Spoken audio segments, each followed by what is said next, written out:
কেউ পেটে গুলিবিদ্ধ তো কেউ পায়ে কাতরাচ্ছেন চট্টগ্রাম মেডিকেল কলেজ হাসপাতালে। এর মধ্যে দুজন খেটে খাওয়া শ্রমজীবী, যারা পরিবারের একমাত্র উপার্জনক্ষম ব্যক্তি।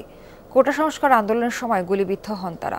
10 দিন ধরে বন্ধ আয় রোজগার, চরম অর্থাভাবে পরিবারগুলো। খামেরা তো দাগ হয় কিভাবে? এই যে ভাবি, দাগও যাবে রাগও যাবে। নিন চাকা সুপার হোয়াইট।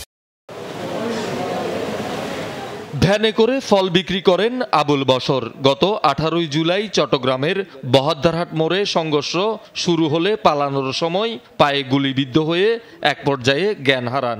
পরে দেখতে পান চট্টগ্রাম মেডিকেলে। বাম পায়ের হাড় ছেদ করে বেরিয়ে গেছে বুলেট।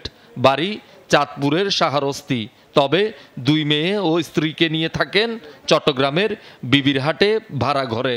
10 দিন ধরে আয় রোজগার বন্ধ থাকায় কষ্টে কাটছে দিন। যখন আমি মাল উঠাইতেছি তখন দেখতেছি যে গোলাগুলি বেশি হইতেছে।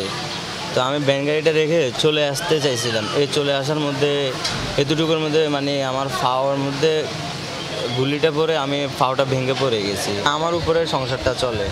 এখন আমি ছাড়া তো এখানে আর কেউ নাই। সংসারটা যে চালাবে দ্বিতীয় কেউ নাই আমার আর। একই দিন চাঁদগাঁও এলাকায় পেটে গুলিবিদ্ধ হন রুবেল, পেশায় রাজমিস্ত্রি। শ্রমিকদের মজুরি দেওয়ার জন্য 36,000 টাকা নিয়ে কর্মস্থলে যাচ্ছিলেন। গুলিবিদ্ধ হওয়ার পর কিছু লোক হাসপাতালের উদ্দেশ্যে গাড়িতে তুলে দেন, তবে পকেটের টাকা আর মোবাইল ফোন পাননি। তার বাড়ি রাঙ্গুনিয়ার রোয়াজারহাটে। মা বাবার সাথে থাকেন চাঁদগাঁওয়ে ভাড়া ঘরে। যদি আমি বিক্ষোভ করতে চাইতাম, কোনো আন্দোলন করতে চাইতাম, তাহলে আমার মনে একটু কষ্ট ছিল যে আমি নিজে মিছিল করতে চাই, আমি আঘাত পেয়েছি, কোনো আপত্তি নেই। এখন তো আমি আমার নিজের পরিবারকে বাঁচাতে চাই। আমার এই ঘটনা আমারও পর্যন্ত করতে হয়। আমি যদি কামাই না করে আমার পরিবারকে খাওয়া 10 থেকে 15 দিন আমি মেডিকেলে, আমার সংসার কেউ চালাইতেছে। আমার পিছিয়ে আর কেউ আছে? যদি আমার আরেকটা ভাই থাকতো তাহলেও আমার সংসার চালাইতো। আমি এক মায়ের এক ছেলে, যে আমি আজকে এখানে মেডিকেলে পড়ে রয়েছি। ওরা কী খায় না খায়। আমার বাবা হয়েছে বয়স্ক মানুষ, বৃদ্ধ মানুষ। চট্টগ্রাম কোটা সংস্কার আন্দোলনের সময় রক্তক্ষয়ী সংঘর্ষে গুলিবিদ্ধ এরকম কয়েকজন আছেন, যারা দিনে এনে দিনে খাওয়া শ্রমজীবী, পরিবারের একমাত্র উপার্জনক্ষম ব্যক্তি। একটা সংসার, একটা ঘর ভাড়া দেওয়া লাগে 4,500 টাকা ঘর ভাড়া।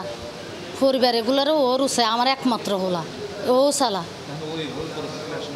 ওই ব্যবহার থেকে তো ওর বুড়া বাবা আইয়াই খালি টেনশন করে। ওদিকে মানুষের দেন হয়ে গেছে আমার। আমি দেনা করি আনি, কিস্তির হচ্ছে টাকা নিই, মানুষের হচ্ছে লাভর হচ্ছে টাকা নিয়ে আমি ওকে চিকিৎসা চালাচ্ছি। ছেলের ইনকাম দিয়ে তো আমার 5-6 জন 7 জন চলে গেছে।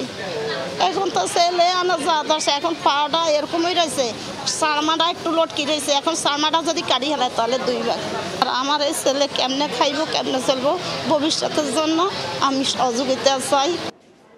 শহীদুল সুমন, যমুনা নিউজ, চট্টগ্রাম।